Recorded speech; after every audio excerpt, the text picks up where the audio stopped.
સુત પુરાણી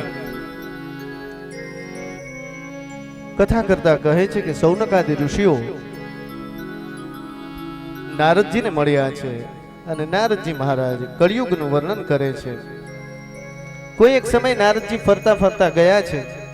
યામુનમ તટમ આપન્નમ, યમુનાજીના કિનારા ઉપર આવ્યા છે.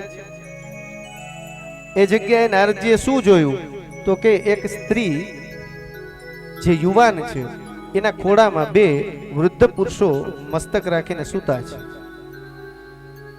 હવે આ કયા પ્રકારનો સંબંધ? દીકરીના ખોળામાં છે, બાપ માથું ન રાખે.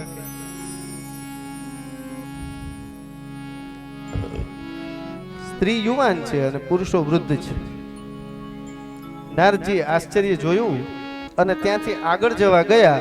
બરોબર એ જ સમયે પેલી સ્ત્રી છે એ નારદજીને કહે છે કે ભો ભો સાધો ક્ષણમ તિષ્ઠ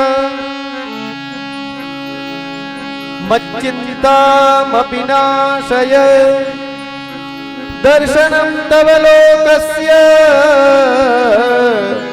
સર્વથા ગહરમ પરમ.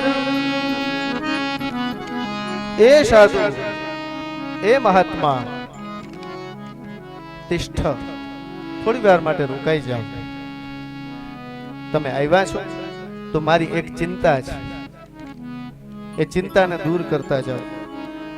હે નારદજી મહારાજ, દર્શનમ તવલોકસ્ય સર્વથા અઘહરમ પરમ. હે નારદજી, તમને જે જોઈ લઈએ ને એના પાપ છે આપોઆપ નષ્ટ થઈ જાય છે. પેલી સ્ત્રી છે નારદજીના પૂછવાથી પોતાનો પરિચય આપે છે. અહમ ભક્તિ રીતિ ખ્યાતા. હે નારદજી મહારાજ, હું ભક્તિ છું. આ બે મારા સંતાન છે. ઇમો મે તનયો મતો જ્ઞાન વૈરાગ્ય નામાનો કાલયોગે નગરજો. નારદજી મહારાજ, જ્ઞાન અને વૈરાગ્ય બે મારા સંતાન છે. કાલયોગે ન એટલે કે સમય ખરાબ આવ્યો છે અને એને કારણે એ વૃદ્ધત્વને પામ્યા છે. આ એક પ્રકારનું રૂપક છે. કળિયુગની અંદર ભક્તિ છે એ યુવાન હશે, જ્ઞાન અને વૈરાગ્ય છે એ વૃદ્ધ હશે. મતલબ કે ભક્તિની વાતો સાંભળવી ગમે છે, જ્ઞાન ને વૈરાગ્યની વાતો સાંભળવી ગમતી નથી.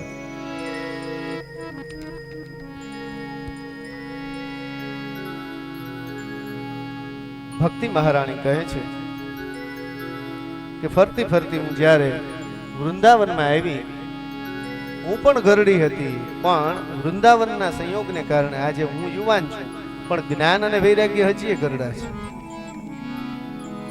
નારદજી મહારાજ કહે છે કે ભક્તિ આ કળિયુગનો પ્રભાવ છે. કળિયુગની અંદર યોગ માર્ગ છે નષ્ટ થયો છે.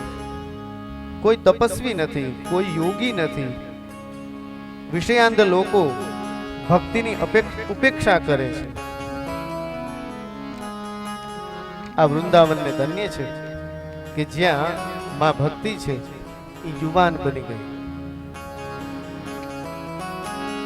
ભક્તિ મહારાણીને આશ્વાસન આપતા નારદજી મહારાજ કહે છે કે ભક્તિ,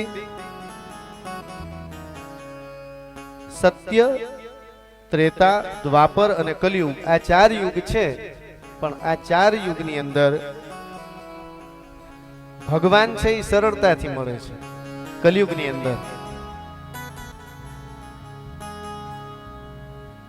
એમ કહેવામાં આવ્યું છે કે સતયુગની અંદર કૃતેય ધ્યાયતો વિષ્ણુ. સતયુગની અંદર ભગવાન ધ્યાન કરવાથી મળતા હતા.